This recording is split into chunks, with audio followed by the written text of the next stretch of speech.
मंत्री चंद्रशेखर बावनकुळे बोलत आहेत, आपण थेट जाऊयात।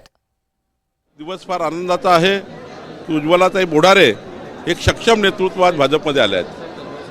याचा किती फटका येणाऱ्या स्थानिक स्वराज्य संस्थेला बसेल आणि हा मोठा फटका राष्ट्रवादीसाठी येणाऱ्या जिल्हा परिषद, पंचायत समिती, नगरपालिका, नगरपंचायत निवडणुकीमध्ये एक मोठा विजय हिंगणा विधानसभा मतदारसंघामध्ये नागपूर जिल्ह्यामध्ये भारतीय जनता पार्टीला होईल। कारण जी काही मतं विधानसभा निवडणुकीमध्ये रमेश बंग साहेबांना हिंगणा विधानसभेत मिळाली होती, ती सर्व मतं म्हणजे इतका मोठा मताचा गठ्ठा आज भाजपमध्ये ॲड झालेला आहे। आणि केवळ मताकरता नाही तर उज्ज्वलाताई बोडारे या प्रामाणिक कार्यकर्त्या, संघटनेच्या कार्यकर्त्या आहे, यांचा उपयोग संघटनेला होईल आणि मोठ्या प्रमाणावर भारतीय जनता पार्टीचा विचार हा समाजाच्या शेवटच्या माणसापर्यंत पोहोचेल, याकरता त्यांनी या ठिकाणी भाजपमध्ये पक्षप्रवेश केला आहे। उद्धव ठाकरे यांनी पुन्हा एकदा राज ठाकरेंना साथ घेतली, कारण सोशल मीडियामध्ये त्या दोघांचा एक फोटो त्यांनी जो आहे तो शेअर केलेला आहे, त्यामुळे पुन्हा एकदा या चर्चांना उधाण आलेलं आहे की उद्धव ठाकरे राज ठाकरे। माननीय राज ठाकरेजी, उद्धव ठाकरेजी यांनी जर त्यांची युती केली तर त्यांचा तो अधिकार आहे। शेवटी महाराष्ट्रामध्ये कुठल्या पक्षाच्या नेत्यांनी कोणासोबत युती करायची, कशी करायची, हा त्यांचा विचार आहे। त्यांची युती होत असेल तर आम्हाला काही प्रश्न नाही आहे।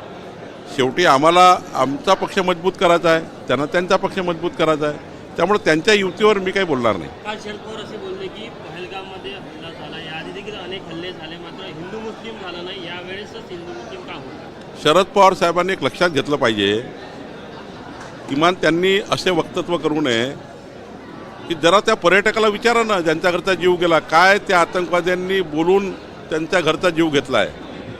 पवार साहेबांनी त्यांच्या जखमेवर मीठ तोडू नये। म्हणजे इतका मोठा राष्ट्रावर आघात झाला, 28 परिवार छत्र निघून गेलं आणि जेव्हा त्या गोळ्या मारल्या तेव्हा त्या परिवाराला काय काय विचारलं गेलं, जरा एका तरी परिवाराशी शरद पवार साहेब भेटले आहेत का? एका तरी परिवाराशी शरद पवार साहेब भेटल्या का? विचारलं का त्यांना काय झालं नेमकं?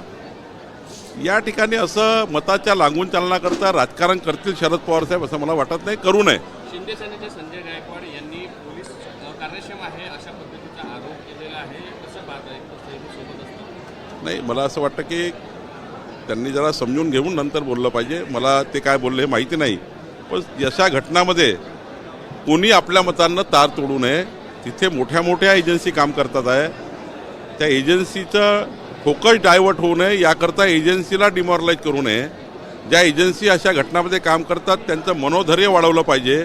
संपूर्ण देशाने अशा एजन्सीच्या पाठीशी उभं राहिलं पाहिजे आणि मुख्य आरोपीला शोधून जो मास्टर माइंड आहे, मारणार तर आहे पण मास्टर माइंड कोण आहे याला त्या ठिकाणी शोधलं पाहिजे। याकरता पूर्ण देश हा आपल्या संस्थेच्या, आपल्या तिथे ज्या काही संस्था काम करतात आहे, CBI काम करत असतील, NIA काम करत असतील, अजून ज्या ज्या संस्था त्या ठिकाणी काम करत आहे पोलिसांच्या, त्यांच्या पाठीशी आपण महाराष्ट्र देश उभा केला पाहिजे। संजय गायकवाड त्यांनी स्वतःच्या झालेला हल्ला आणि सुपारी जसं नवीन कायदे आले तर वसुली होते अशा अनुषंगाने बोलले। नाही, मला माहिती नाही काय बोलले संजय गायकवाड, काय बोलले याच्याबद्दल मला त्यांचा बघितल्याशिवाय बोलता येणार नाही। मी देशाचं बोलतो आहे। देशामध्ये अशा घटना ज्या झाल्या आहेत, आज 28 लोक मारली गेली, देश आज पूर्ण दुःखामध्ये आहे।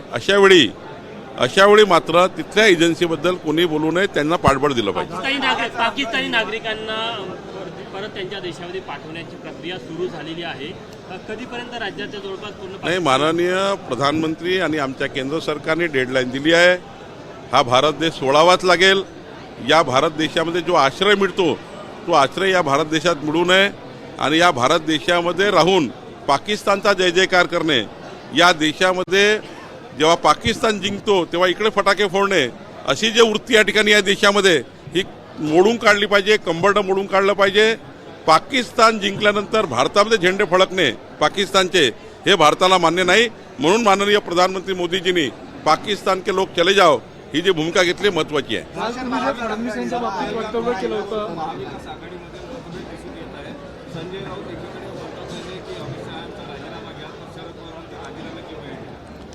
मी तुम्हाला सांगतो त्यांचे काही कुठेही तारतम्य नाही। कोणी काही बोलतं, कोणी काही सांगतं, कुणाला मान्य आहे सकाळी 9 वाजतापासून उठल्यानंतर अशा खोचक टीका राज्याला मान्य आहे? राज्याच्या 14 कोटी जनतेला काय पाहिजे आहे? सुरक्षित आयुष्य पाहिजे. जनतेची मालमत्ता सुरक्षित ठेवणे, जनतेला सुरक्षित ठेवणे ही प्रायोरिटी सरकारची आहे. जनता सुरक्षित राहिली पाहिजे, त्याकरता जनतेला सरकार निवडून दिला आहे. आणि जनतेला विकास पाहिजे आहे, टोमणेबाजीवर काही मतलब नाही. आणि म्हणून महाराष्ट्राच्या जनतेने 14 कोटी जनतेने देवेंद्र फडणवीस सरकार आणलेलं आहे, जे विकसित महाराष्ट्राचं सरकार आहे. आणि त्यामुळं मला असं वाटतं आता सकाळच्या या बोलण्यावर फार काही मला विचारत नका जाऊ किंवा महाराष्ट्राला विचारत नको जाऊ. महाराष्ट्राने सकाळचं 9 वाजताचं बोलणं आता टाळलेलं आहे. ते TV बघत नाही आणि मी तर बिलकुल बघत नाही.